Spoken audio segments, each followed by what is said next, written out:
Baik, saya akan menjelaskan bentuk-bentuk disorganisasi keluarga yang umum terjadi. 1. Perceraian. Terputusnya hubungan suami istri secara hukum dan sosial akan mengakibatkan mengganggu kestabilan emosional anak dan pembagian peran orang tua. Yang kedua yaitu kekerasan dalam rumah tangga, yaitu KDRT. Kekerasan secara fisik, variabel atau psikologis yang terjadi antar anggota keluarga akan menimbulkan rasa takut, trauma, dan ketertekanan hubungan keluarga. Yang ketiga yaitu keluarga tidak utuh.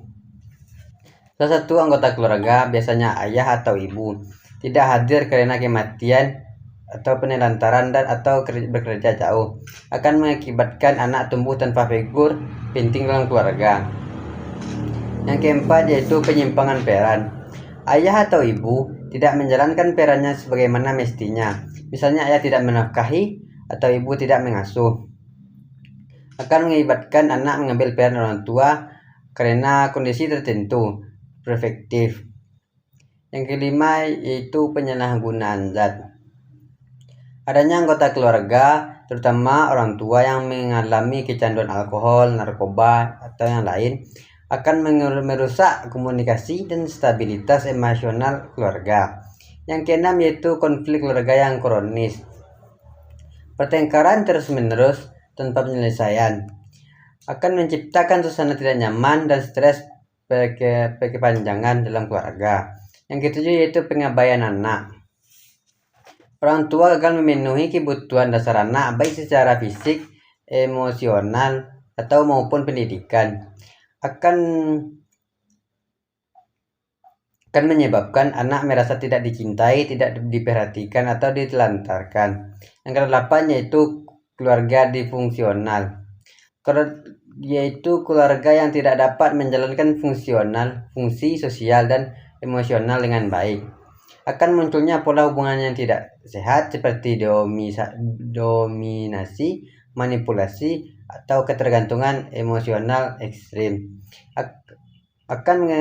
Akibat dari disorganisasi keluarga dapat mempengaruhi semua anggota keluarga, terutama anak.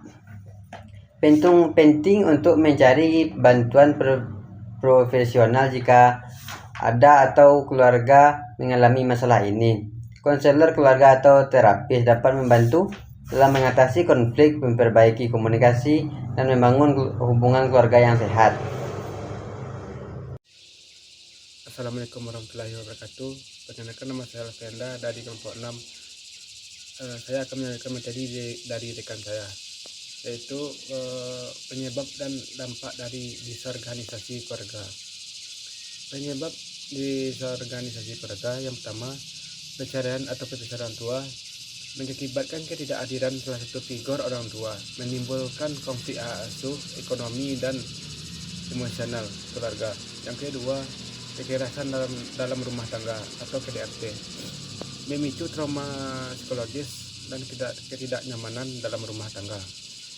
Anak merasa tidak aman dan bisa meniru kekerasan sebagai solusi masalah. Yang ketiga, tekanan akibat kemiskinan, pengangguran, atau hutang memicu stres, pertengkaran, dan ketegangan dalam keluarga.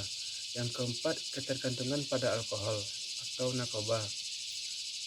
Anggota keluarga yang kecanduan dapat merusak komunikasi, tanggung jawab, dan hubungan antar anggota keluarga. Yang kelima, kematian atau kepergian anggota keluarga seperti ayah dan ibu memicu disfungsi peran. Anak-anak bisa merasa kehilangan arah atau menjadi stres dan terlantar. Yang keenam, kurangnya pendidikan dan pemahaman peran keluarga. Tidak memahami tanggung jawab sebagai suami, istri, atau orang tua mengakibatkan pengabaian peran dan konflik terus-menerus. Yang ketujuh, pola asuh yang salah, permisif berlebihan atau tidak konsisten menyebabkan anak tumbuh dengan nilai atau perilaku yang menyimpang. Berikut dampak disorganisasi keluarga. Yang pertama, bagi anak mengakibatkan gangguan emosional seperti cemas, marah, rendah diri, atau depresi. Bisa juga menyebabkan penurunan prestasi belajar karena kurangnya dukungan dari orang tua dan sulit mempercayai orang lain atau membangun relasi sehat. Risikonya dapat menimbulkan penyimpangan sosial seperti narkoba, seks bebas, dan kriminalitas. Yang kedua, bagi orang tua, stres dan tekanan mental akibat konflik dan tanggung jawab yang tidak seimbang, merasa gagal menjalankan peran sebagai orang tua atau pasangan, risiko gangguan kesehatan fisik dan mental. Yang ketiga, bagi masyarakat, meningkatnya jumlah anak jalanan, anak putus sekolah, dan kenakalan remaja, menurunnya kualitas generasi penerus bangsa, dan tambahnya beban sosial dan ekonomi negara, penanganan masalah sosial dan kesehatan kriminalitas. Baiknya itu yang dapat saya sampaikan. Akhir kata, Assalamualaikum warahmatullahi wabarakatuh.